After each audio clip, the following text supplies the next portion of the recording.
మూసీపై ఆగేది లేదంటున్నారు సీఎం రేవంత్ రెడ్డి. మూసీ పునరుజ్జీవ ప్రాజెక్టుపై ముందుకే వెళతాం, దశలవారీగా చేపడతామంటున్నారు. ఈ ప్రాజెక్టుతో ఇంకో నగరాన్ని సృష్టిస్తామంటున్నారు. మిగతా నగరమంతా పగలు నడిస్తే మూసీ ఒడ్డు నిర్మించే నగరం మాత్రం రాత్రివేళ నడుస్తుందని రేవంత్ అంటున్నారు. ఇప్పటికే ప్రతిపక్షాలు మూసీపై పోరాటం చేస్తుంటే పట్టు వదలని విక్రమార్కుని వలె ప్రభుత్వం ముందుకెళుతోంది. దీంతో మళ్లీ మూసీ హాట్ టాపిక్గా మారింది.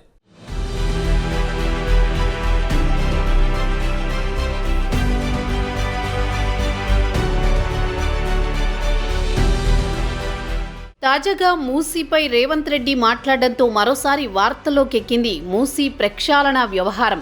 ఎవరు ఎన్ని అడ్డంకులు సృష్టించినా మూసీ ప్రక్షాళన ఆగదని సీఎం అంటున్నారు.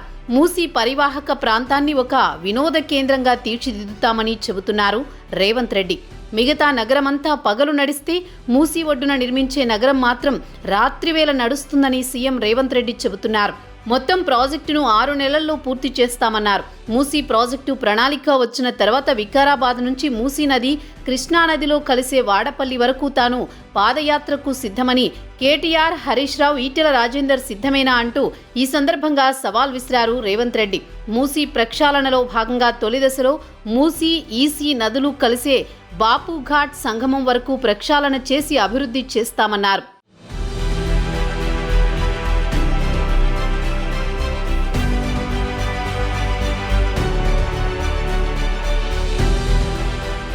అనంతగిరిలో పుట్టిన మూసీ నది గండిపేట రిజర్వాయర్ నుంచి 11.5 కిలోమీటర్లు ప్రవహించి ఈసీ నది హిమాయత్ సాగర్ నుంచి 9.5 కిలోమీటర్లు ప్రవహించి బాపు ఘాట్ వద్ద కలుస్తాయి. తొలి దశలో ఆ ప్రాంతాన్ని ప్రక్షాళన చేస్తామని సీఎం చెబుతున్నారు. మహాత్మా గాంధీ సిద్ధాంతం, ఆరోగ్యం, విద్య, వినోదం ఈ అంశాల థీమ్తో బాపుఘాట్ను అంతర్జాతీయ స్థాయిలో అభివృద్ధి చేస్తాం. ఇక్కడ ప్రపంచంలోని అత్యంత ఎత్తైన గాంధీజీ విగ్రహం ఏర్పాటు చేస్తాం. గాంధీ ఐడియాలజీ కేంద్రాన్ని నిర్మిస్తాం. బెంగళూరులోని జిందాల్ ప్రకృతి ఆశ్రమం తరహాలో ఇక్కడ కూడా ప్రకృతి చికిత్స ఆశ్రమం నిర్మిస్తామని రేవంత్ రెడ్డి చెప్పారు. స్టాన్ఫర్డ్, ఆక్స్ఫర్డ్ యూనివర్సిటీలకు చెందిన ఆఫ్ క్యాంపస్ సెంటర్ను ఇక్కడ ప్రారంభిస్తాం.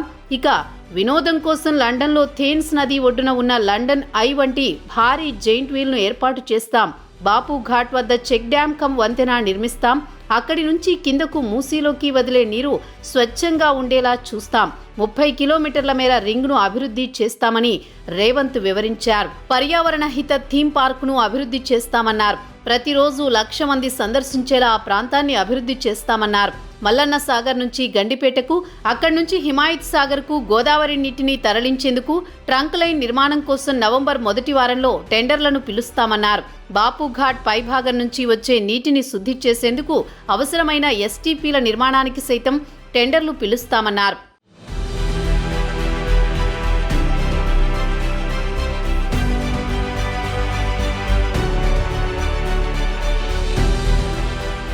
మూసీ నది పునర్జీవ ప్రాజెక్టుకు సంబంధించి ప్రభుత్వం వద్ద డబ్బులు లేవని సీఎం రేవంత్ రెడ్డి స్పష్టం చేశారు. ఈ అభివృద్ధి ప్రణాళికే మా పెట్టుబడి. దీన్ని తయారు చేశాక 10 దేశాల్లో రోడ్ షోలు నిర్వహించి ప్రదర్శిస్తాం. పెట్టుబడిదారులు వస్తారు. పెట్టుబడి అంతా ప్రైవేటు కంపెనీలదే.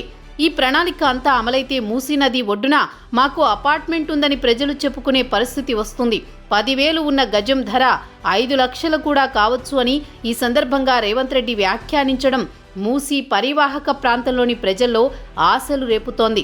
గండిపేటలో కూల్చిన ఫామ్ హౌసులు బలిసినోళ్లవని, వాళ్ల డ్రైన్ నీళ్లు గండిపేటలో కలిపితే కింద ఉన్న వాళ్లు తాగాల్సి వస్తోందని, అందుకే నిర్దాక్షిణ్యంగా కూల్చేశామని తేల్చి చెప్పారు. కానీ మూసీ నిర్వాసితుల విషయంలో అలా కాదని, డబుల్ బెడ్రూమ్ ఇళ్లు పరిహారం తీసుకోవడానికి అంగీకరించిన వారివే తొలగిస్తున్నామని, నిర్వాసితులకు వీలైనంత మేర న్యాయం చేస్తామని ఈ సందర్భంగా మరోసారి హామీ ఇచ్చారు సీఎం రేవంత్ రెడ్డి.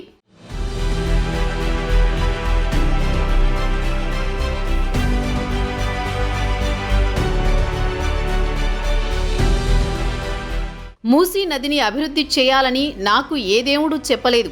నేను ఎవరికీ హామీ ఇవ్వలేదు. రాష్ట్ర ఆదాయంలో 55% హైదరాబాద్ నుంచే వస్తోంది. మూసీ అభివృద్ధి చేస్తే నగర ఆదాయం మరింత పెరుగుతుందని సీఎం రేవంత్ రెడ్డి వివరించారు. ప్రణాళిక రూపకల్పన కోసం ప్రపంచ ప్రఖ్యాతి చెందిన 5 సంస్థల కన్సార్టియంకు బాధ్యతలు అప్పగించామని, 45 రోజుల్లో ప్రాథమిక, 18 నెలల్లో సమగ్ర ప్రణాళికను అందిస్తారని తెలిపారు. దానిపై ప్రజలకు ప్రెజెంటేషన్ ఇస్తామని వెల్లడించారు.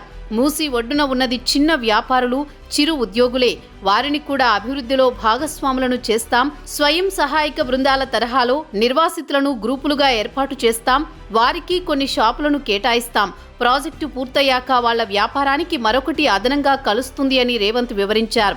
ఇప్పుడు హైదరాబాద్లో పగలు వ్యాపారం జరుగుతోందని, మూసీ ఒడ్డున షాపింగ్, వినోదం, విహారం వంటివన్నీ రాత్రిళ్లు ఉంటాయని, దీంతో ఇంకో హైదరాబాద్ ఏర్పడుతుందని, మూసీ ఒడ్డున వ్యాపారమంతా రాత్రివేళ జరుగుతుందని చెప్పారు.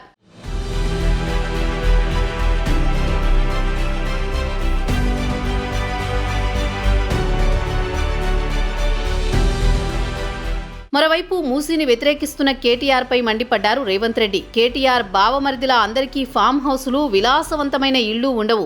సామాన్యులు కూడా తమ పిల్లల్ని తీసుకువెళ్లి అక్కడ ఆనందించేలా అభివృద్ధి ఉంటుంది. ఒక వ్యక్తికి కావలసిన అన్ని వస్తువులు షాపింగ్ చేసుకునేలా ఏర్పాటు చేస్తాం. 10 ఏళ్లు అధికారంలో ఉండి అమెరికా, లండన్ తిరిగొచ్చిన కేటీఆర్ ఇక్కడ మూసీని, పేదలను అభివృద్ధి చేయవద్దని ఎలా అంటున్నారో అర్థం కావడం లేదన్నారు. దుబాయ్ని ఒక కాన్సెప్టుతో అభివృద్ధి చేశారని, ఇప్పుడు డబ్బులున్న వారంతా అక్కడకు వెళ్లి ఖర్చు చేస్తున్నారని, మూసీ ప్రక్షాళన పూర్తయితే హైదరాబాద్లోనూ అలాగే జరుగుతుందని సీఎం రేవంత్ రెడ్డి వెల్లడించారు. ఇక్కడ జరిగేదేదైనా నా ఇంటికొస్తుందా అంటూ ప్రతిపక్షాలను ప్రశ్నించారు రేవంత్ రెడ్డి.